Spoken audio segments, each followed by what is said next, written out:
So today's lesson is about Jamestown, the first permanent settlement that actually worked by the English in America.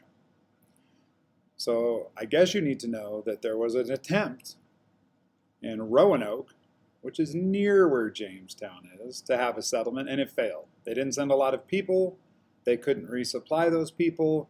By the time people got back to check on those people after a few years, everybody was gone. Everybody was gone. It's a great mystery. They died of illness. The natives killed them. Doesn't matter. The point is, they tried once. It didn't work. So today, as we start talking about Jamestown, we're going to start with this. How do you pay for this adventure? If you're going to send people across the ocean to a new world, it's expensive. If you remember Columbus, what did he have to do? He needed a king and a queen to pay for this trip because it's expensive to do these kinds of things. Now, he was able to find that in Spain. And Spain, as a country, financed a lot of the conquistadors out of the treasury. So that's one way to pay for these kind of adventures. But with Jamestown, we're going to see something very different. Here's our kings. Oh, look. Columbus is here somewhere. Send me, it'll be great. Okay, the other people who had money were merchants.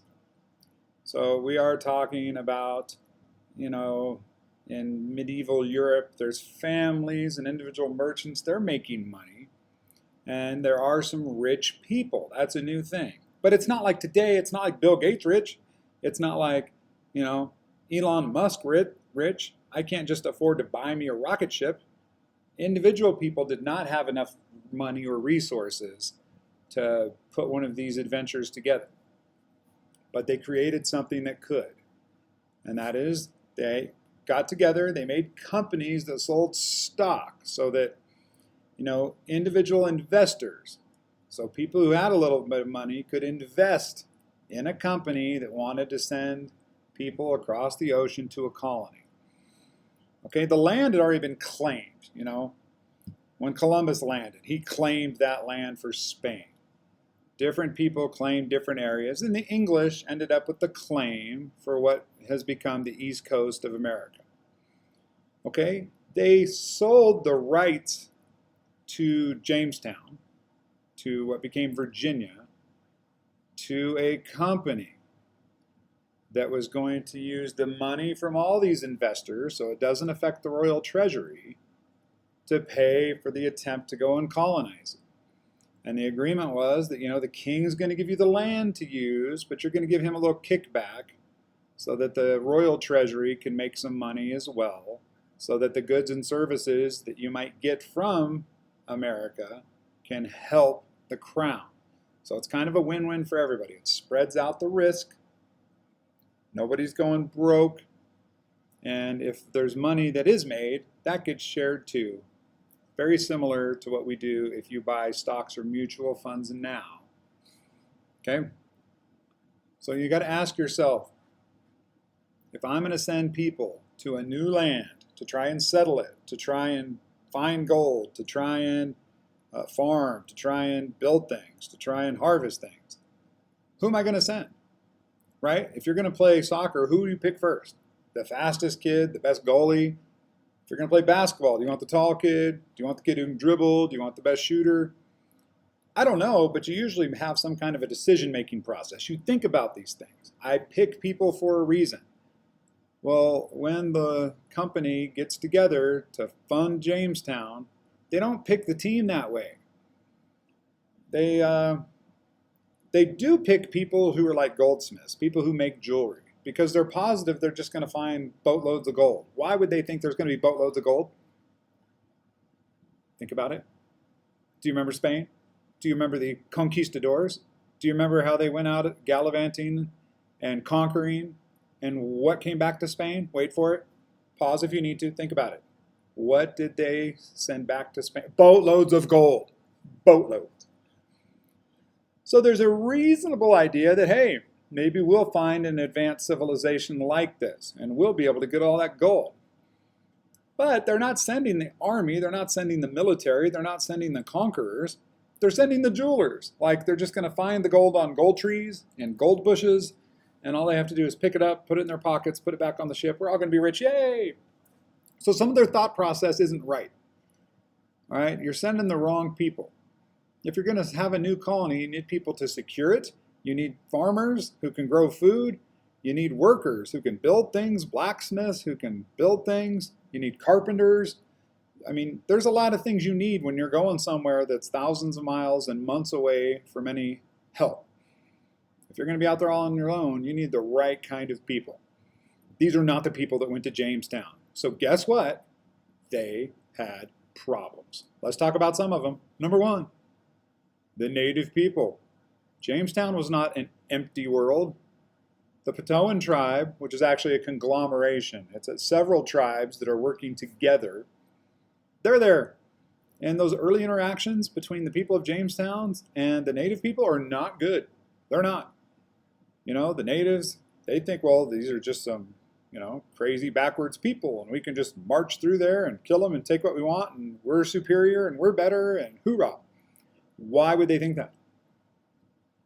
Why would they think that they could just show up in small numbers and dominate a much larger native force?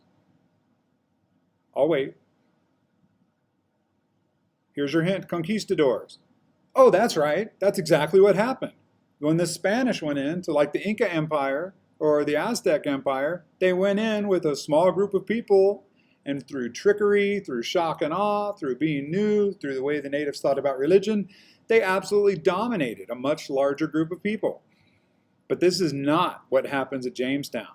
The word of those interactions has already spread. There's already been interactions among natives and these Europeans coming and checking things out and fishing and looking and exploring.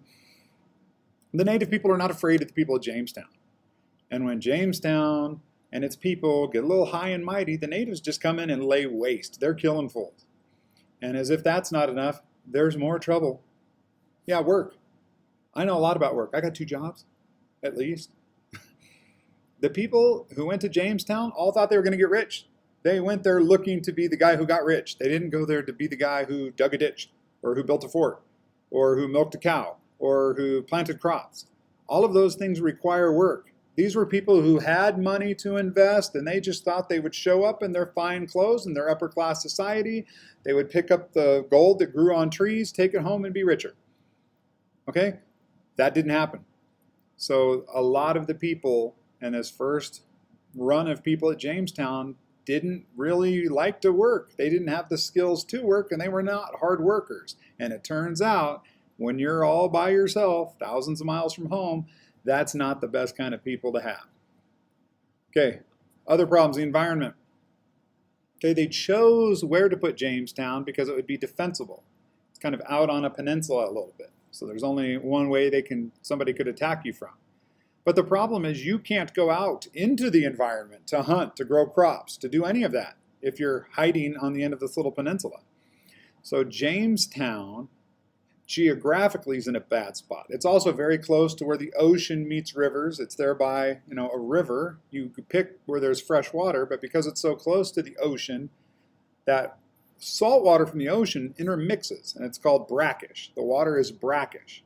If there's a little bit of salt content in the drinking water, it can make you sick, it doesn't hydrate you properly, and it makes it extremely hard to grow crops.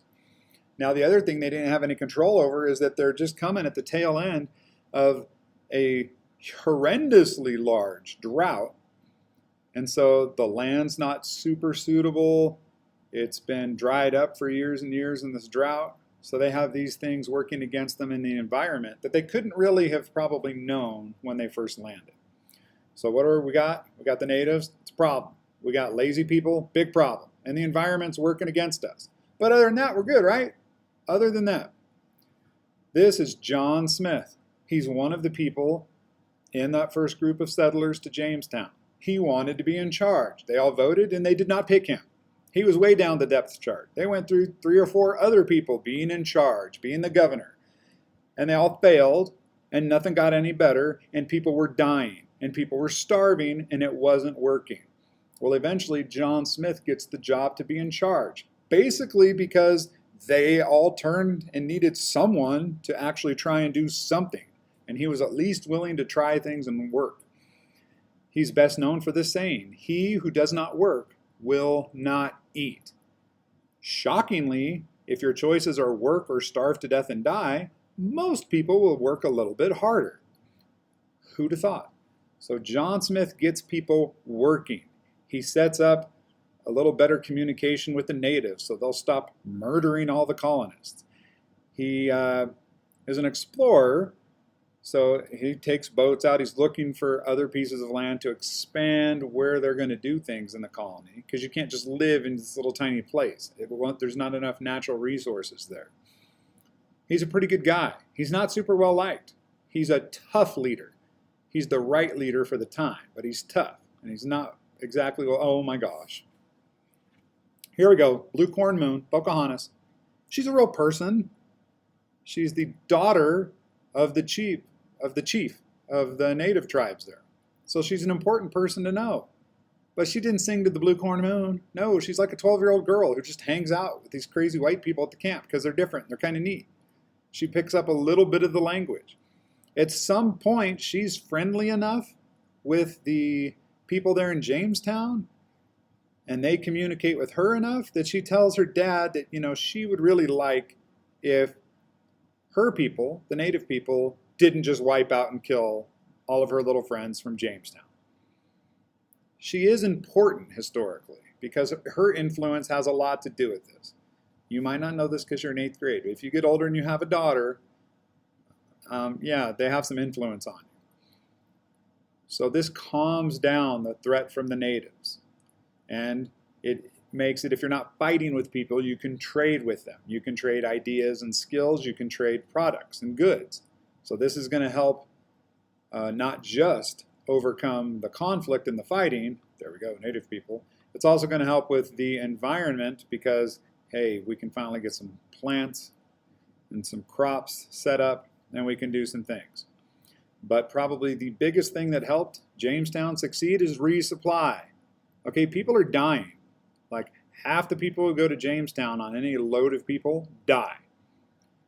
So it's hard to get the next group on the ship to volunteer for that. If you know half of them are dying, you probably have to tell some creative stories to get more people to sign up. But people do keep signing up. The company keeps sending ships. They're desperate to make money. They've all invested and they want their money back, and it's not happening. The people of Jamestown are just trying to survive. They're not sending anything viable back to England. There's no boatloads of gold. That dream is over. They're trying different crops. They're trying everything they can to think, how can we make enough money to keep our colony alive, but also pay back the people that keep sending us resupply, because we're in trouble without them.